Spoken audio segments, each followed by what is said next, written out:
नमस्कार मित्रांनो, जय शिवराय, जय भीम. स्वागत आहे तुम्हा सर्वांचं तुमच्याच लाडक्या बाबाच्या YouTube चॅनल RG क्रिएशन्सला. तर मित्रांनो, आपला आजचा ॲटिट्यूड स्टेटस खूप जास्त दमदार असणार आहे. कारण यावाल्या व्हिडिओमध्ये जे काही म्युझिक आपण यूज केलेलं आहे, जे सध्या इंस्टाग्रामवर खूप जास्त ट्रेंडिंगवर चालू आहे. तर व्हिडिओ तुम्हाला नक्की आवडणार आहे. जर तुम्हाला व्हिडिओ आवडला आणि तुम्हाला सुद्धा तुमच्यासाठी किंवा तुमच्या मित्रासाठी हा व्हिडिओ बनवायचा असेल, तर मग तुम्हाला फक्त एकच काम करायचं आहे. आपला आजचा हा व्हिडिओ शेवटपर्यंत बघायचा आहे आणि विना स्किप करता बघायचा आहे. तर चला मित्रांनो, सर्वात अगोदर जो काही व्हिडिओ आहे त्याचा एक छोटासा डेमो व्हिडिओ बघूया आणि नंतर मग आपल्या एडिटिंगला सुरुवात करूया. भावांनो, जगायचं तर असं जगायचं की लोकांनी तुम्हाला ब्लॉक नाही सर्च केलं पाहिजे. मार्केट आता आपलं आहे.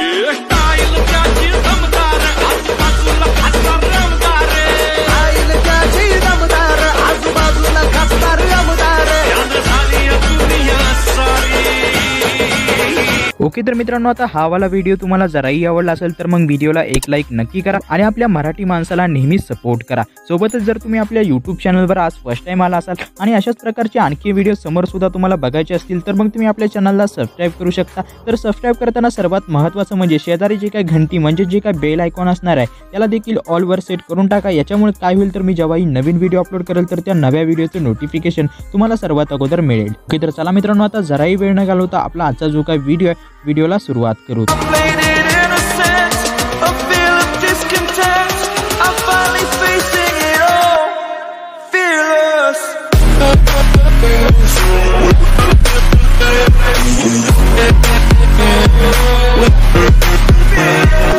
ओके, तर मित्रांनो, बघू शकता व्हिडिओ बनवण्यासाठी मी सिंपली अलाइट मोशन ॲप्लिकेशनच्या मेन होम विंडोवरती आलेलो आहे. आता तुम्हाला काय करायचं तर व्हिडिओमध्ये जो काही बीट मार्क आणि जे काही मटेरियल असणार आहे तर या सर्व मटेरियलची डाउनलोड लिंक तुम्हाला आपल्या ऑफिशियल वेबसाईट www.rgcreationyt.com ला भेटून जाणार आहे. तर नेहमीप्रमाणे आपल्या वेबसाईटला व्हिजिट करण्यासाठी तुम्ही गुगलला सर्च करू शकता किंवा आपल्या वेबसाईटची जे काही लिंक असणार आहे ते तुम्हाला डिस्क्रिप्शनला भेटून जाणार आहे.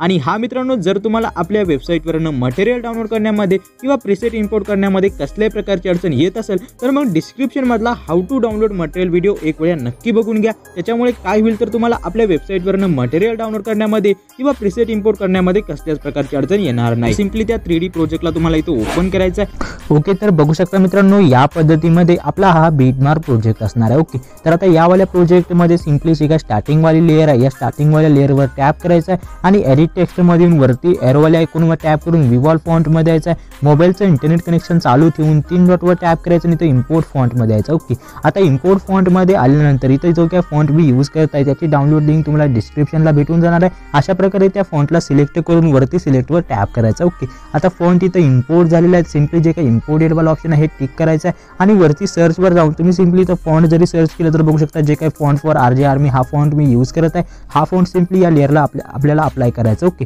तर का अशा प्रकारे समोरच्या लेअरवर देखील टॅप करायचा, एडिट टेक्स्ट मध्ये यायचा आणि इथं देखील जो काही फॉन्ट आहे हा फॉन्ट तुम्हाला इथं अप्लाय करायचा. ठीक आहे, तर का अशा पद्धतीमध्ये सर्व लेयर्सला तुम्हाला हा फॉन्ट इथं अप्लाय करायचा. सोबतच बघू शकता एक इंग्लिशवाली म्हणजे इंग्लिश टेक्स्टवाली ही लेअर भेटणार आहे सर्च म्हणून. ठीक आहे, तर एडिट टेक्स्टमध्ये यायचं आणि याला जो फॉन्ट मी इथं यूज करत आहे. ठीक आहे, तर यावाल्या फॉन्टची जी काही डाउनलोड लिंक आहे ही देखील मी तुम्हाला डिस्क्रिप्शनला देऊन टाकल. तर इथं तुम्हाला थोडा वेगळा फॉन्ट तो अप्लाय करून द्यायचा. ठीक आहे, तर काय अशा प्रकारे या सर्व लेयर्सला हा फॉन्ट इथं अप्लाय करून दिल्यानंतर सिंपली तुम्हाला 7.26 सेकंद करायचा आहे. प्लसवर टॅप करायचा. इमेज आणि व्हिडिओमधून तर ज्या कुठल्या फोटोवर तुम्हाला हा वाला व्हिडिओ बनवायचा असेल ते फोटोज तुम्हाला इथं इम्पोर्ट करायचे आहेत. ओके, तर तुम्हाला दाखवण्यासाठी सिंपली हा जो काही फोटो आहे हा फोटो मी इथं इम्पोर्ट करतो. फोटो इम्पोर्ट केल्यानंतर वरती 3 डॉटवर टॅप करून याला फिल कॉम्प्रेशन एरिया करायचा आहे आणि मूव्हमेंट ट्रान्सफॉर्म मधून थर्ड ऑप्शन मधून लेफ्टला स्क्रॉल करायचं की अशा प्रकारे आपला जो काही फोटो आहे तो तुम्हाला इथं स्क्रीनमध्ये परफेक्टली सेट करून द्यायचा. ओके, आता बॅक यायचा. बॅक केल्यानंतर बघू शकता तुम्हाला इथं 9 सेकंद राहायचा आहे आणि राईट साईडचा पार्ट लेफ्ट टू राईट करून सिंपली बघू शकता 8.12 सेकंद येऊन याला तुम्हाला असं 2 पार्टमध्ये कट करायचं. ठीक आहे, का अशा प्रकारे हे 2 फोटो ॲड केल्यानंतर सिंपली तुम्हाला इथं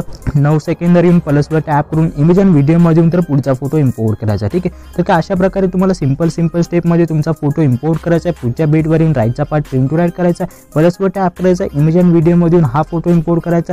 वरती 3 डॉटवर टॅप करून तुम्हाला फिल कंपोजिशन एरिया नावाचा ऑप्शन सिलेक्ट करून पुढच्या बीटवर येऊन राईटचा पार्ट लेफ्ट टू राईट करून द्यायचा. ओके, तर चला मित्रांनो, सिंपल स्टेपमध्ये बघू शकता जवळपास शेवटपर्यंत जेवढे काय बीट आहे या बीटमध्ये मी इथं फोटो ॲड करून देतो. ओके, तर बघू शकता मित्रांनो या पद्धतीमध्ये जवळपास शेवटपर्यंत जेवढे काय बीट होते या बीटमध्ये आता मी फोटो इम्पोर्ट केलेले आहेत. आता तुम्हाला काय करायचं, मला सिंपली 7.25 सेकंद राहायचा तर सिंपली इथूनच प्लसवर टॅप करून एक चौकोनी शेपवाली लेअर सिलेक्ट करून याला अशा प्रकारे फिट टू स्क्रीन सेट करायचा आहे। त्यानंतर तुम्हाला कलर अँड फिल मध्ये येऊन इथे 3rd नंबरवाले ऑप्शनमध्ये येऊन ग्रेडियंट रोल ऑप्शन सिलेक्ट केलेला आहे। इथे तुम्हाला काय करायचं, ही जी काही काळी लाईन आहे ती तुम्हाला काय अशा प्रकारे खाली आणायची आणि इथून पांढऱ्या लाईनला तुम्हाला अशा पद्धतीमध्ये वरी घेऊन यायचं, ठीक आहे। अगोदर हे वरी आणतो मी आणि त्यानंतर काळ्या लाईनला तुम्हाला अशा प्रकारे खाली आणून सिंपली याला वर्टिकली अशा प्रकारे तुम्हाला सेट ठेवायचं, ठीक आहे। आता सिंपली इथून काय करतो, कलरवाला म्हणजे जे काही व्हाईट कलर आहे त्याच्यावर टॅप करून इथे तुम्हाला इथे हे 2nd नंबरचा ऑप्शन सिलेक्ट करून याला ट्रान्सपरंट करायचा आहे। बॅक यायचा आहे, मूव्ह अँड ट्रान्सफॉर्म मध्ये येऊन 3rd वाले ऑप्शन मध्ये येऊन लेफ्टला स्क्रॉल करत बॅक यायचं आणि शेवटच्या बीटपर्यंत या पीएनजीला लांबवून द्यायचा, ठीक आहे। ब्लेंडिंग अँड ओपॅसिटी मध्ये येऊन थोडीफार ओपॅसिटी तुम्ही इथे कमी करू शकता।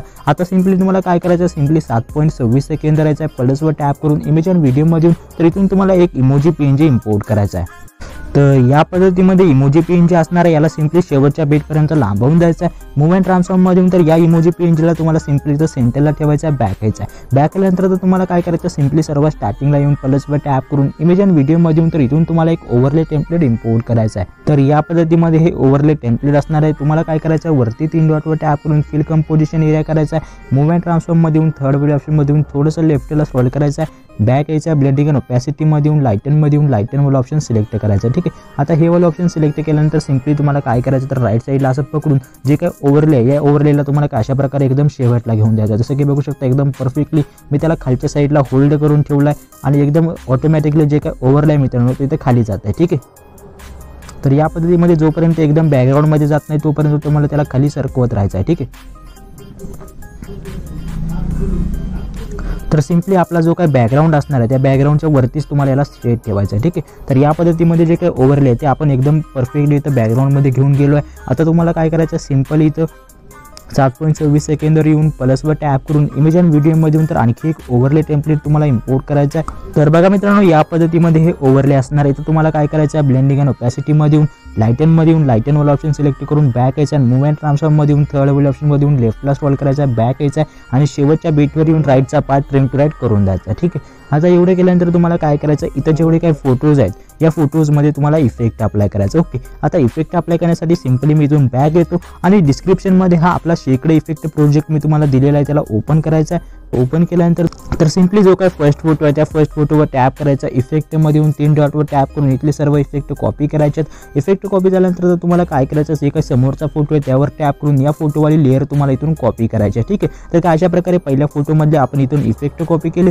आणि समोरची जी काही लेअर आहे मित्रांनो ही लेअर आपण कॉपी केली, ठीक आहे। आता हे एवढं सगळं कॉपी झाल्यानंतर बॅक यायचं आणि बीट मार्क प्रोजेक्टला ओपन करायचा आहे। तर आपला बीट मार्क प्रोजेक्ट ओपन केल्यानंतर सिंपली तुम्ही बघू शकता जे काही बॅकग्राऊंड ओव्हरले आपण ऍड केलं होतं त्याचा राईट साईडचा पार्ट अगोदर इथून ट्रिम टू ऍड करून द्यायचा आहे। ट्रिम टू ऍड करून दिल्यानंतर तुम्हाला काय करायचं, जे काही फर्स्ट फोटो आपण इथं ऍड केला होता बघू शकता वरच्या साईडला स्क्रॉल करत जो काही फर्स्ट फोटो आहे या फर्स्ट फोटोमध्ये आपण जे काही इफेक्ट कॉपी केले आहेत हे इफेक्ट इथं पेस्ट करून द्या। इफेक्ट पेस्ट झाल्यानंतर सिंपली 8.12 सेकंद येऊन वरती कॉपीवाल्या ऑप्शनवर टॅप करून जे काही लेअर आपण कॉपी केली होती ती लेअर पेस्ट करायची आहे आणि सिंपली त्या फोटोवर टॅप करून इफेक्टमध्ये इथले सर्व इफेक्ट कॉपी करून या लेअरला इथून डिलीट करायचं। आता सिंपली वरती स्क्रॉल करायचं आणि जे काही लेअर असणार आहे या म्हणजे जे काही खालचा फोटो असणार आहे याच्यामध्ये तुम्हाला इफेक्ट अप्लाय करायचा, ठीक आहे। का अशा प्रकारे याच्यामध्ये बघू शकता हा इफेक्ट आपण अप्लाय केला। आता तुम्हाला काय करायचं, 1 2 3 तर काय अशा प्रकारे 3 फोटो मी सोडून दिले आणि समोरचे जे काही 2 फोटो आहेत या 2 फोटोमध्ये तुम्हाला हाच इफेक्ट अप्लाय करायचा, ठीक आहे। तर मित्रांनो बघू शकता एकदम सोप्या आणि सिंपल स्टेप तुम्हाला इथे फॉलो करायचे। म्हणजे तुम्ही बघू शकता जे काही 2 फोटो आहेत या 2 फोटोमध्ये मी इफेक्ट अप्लाय करून दिले, त्यानंतर पुन्हा तुम्हाला 3 फोटो सोडायचे आहेत आणि समोरच्या 2 फोटोमध्ये इफेक्ट अप्लाय करायचा, ओके। तर अशा प्रकारे जवळपास शेवटपर्यंत तुम्हाला इथे 3 फोटो सोडायचे आहेत आणि जे काही 2 फोटो येणार आहेत त्या 2 फोटोमध्ये तुम्हाला इफेक्ट अप्लाय करायचा, ठीक आहे। तर चला मित्रांनो सिंपल स्टेपमध्ये मी इथे 3 फोटो सोडून देतो आणि त्या समोरच्या 2 फोटोमध्ये मी इफेक्ट अप्लाय करून देतो, ठीक आहे। तर बघू शकता पुन्हा 1 2 3 तर अशा प्रकारे 3 फोटो सोडायचे आणि समोरच्या 2 फोटोमध्ये तुम्हाला इफेक्ट अप्लाय करायचा आहे। तर ही जी काही प्रोसेस आहे ही तुम्हाला जवळपास शेवटपर्यंत फॉलो करून द्यायची आहे, ओके। तर बघा मित्रांनो या पद्धतीमध्ये मी जवळपास शेवटपर्यंत बघू शकता जे काही 3 फोटो आहेत हे 3 फोटो सोडले आणि त्या समोरच्या 2 फोटोमध्ये इफेक्ट अप्लाय करून दिले, ठीक आहे। आता ही ते इफेक्ट अप्लाय झाल्यानंतर तुम्हाला काय करायचं, इथून बॅक यायचं आणि पुन्हा एक वेळ आपल्या शेक इफेक्ट प्रोजेक्टला ओपन करायचं आहे, ठीक आहे। तर आपला शेक इफेक्ट प्रोजेक्ट ओपन केल्यानंतर शेवटच्या फोटोवर टॅप करून इथले सर्व इफेक्ट कॉपी करायचे आहेत। इफेक्ट कॉपी झाल्यानंतर बॅक यायचं आणि पुन्हा एक वेळा बीटमॅप प्रोजेक्टला ओपन करायचं. ठीक आहे, तर आता बीटमॅप प्रोजेक्ट ओपन केल्यानंतर सिम्पली तुम्हाला इथं काय करायचं, तर आपण इथं जे काही मधोमध 3 फोटो सोडले होते तर त्या सोडलेल्या फोटोमध्ये सिम्पली आपल्याला इफेक्ट अप्लाय करायचा. ठीक आहे, तर आता सिम्पली मी राईट साईडला इथं स्क्रॉल करतो आणि जे काही 3 फोटो आपण इथं मधोमध सोडले होते तर त्या सोडलेल्या फोटोवर सिम्पली मी हे जे काही इफेक्ट आहे मित्रांनो हा शेवटचा इफेक्ट मी इथं अप्लाय करून देतो. ठीक आहे, तर चला सिंपल स्टेपमध्ये आता मी सिम्पली राईटला स्क्रॉल करत जेवढे काही 3 फोटो आहेत त्या 3 फोटोमध्ये मी सिम्पली इफेक्ट अप्लाय करून देतो. ओके, तर तुम्हाला पण काय अशा प्रकारे सिम्पली जेवढे काही फोटो तुमचे राहिले असतील तर राहिलेल्या फोटोमध्ये आपला हा शेवटचा इफेक्ट तुम्हाला अप्लाय करायचा. ठीक आहे, ओके, तर बघा मित्रांनो या पद्धतीमध्ये जवळपास शेवटपर्यंत जेवढे काही 3 फोटो राहिले होते त्या राहिलेल्या फोटोमध्ये देखील मी इफेक्ट अप्लाय करून दिलाय. आता इथून बॅक यायचं आहे आणि पुन्हा एक वेळ आपल्या शेकडे इफेक्ट प्रोजेक्टला ओपन करायचा. ठीक आहे, तर हा प्रोजेक्ट ओपन केल्यानंतर सिम्पली इमोजीवाल्या लेअरवर टॅप करून इथले सर्व इफेक्ट कॉपी करा. आता सिम्पली बॅक यायचं आणि पुन्हा एक वेळ आपला जे काही बीटमॅप प्रोजेक्ट असणार आहे त्याला ओपन करून वरती जे काही इमोजीवाली लेअर असणार आहे त्या लेअरमध्ये सिम्पली आपल्याला इथं इफेक्ट अप्लाय करून द्यायचा. ठीक आहे, तर बघा मित्रांनो एकदम सोप्या पद्धतीमध्ये आपला एकदम खतरनाक बॉयज ॲटिट्यूड स्टेटस व्हिडिओ इथे रेडी झालेला आहे. ठीक आहे, तर आता सिम्पली वरती दिलेल्या शेअरच्या आयकॉनवर टॅप करायचा आणि इथं व्हिडिओवाल्या ऑप्शनवर टॅप करून इथून तुम्हाला फुल HD मध्ये आपला हा व्हिडिओ इथून एक्सपोर्ट करून द्यायचा. ओके, तर मित्रांनो हाच होता आपला आजचा व्हिडिओ. हा वाला व्हिडिओ तुम्हाला नक्की आवडला असेल. व्हिडिओ आवडला असेल तर व्हिडिओला एक लाईक नक्की करा आणि आपल्या मराठी माणसाला नेहमी सपोर्ट करा. तर मी भेटतो नवीन व्हिडिओमध्ये. तोपर्यंत जय हिंद, जय भारत, जय महाराष्ट्र.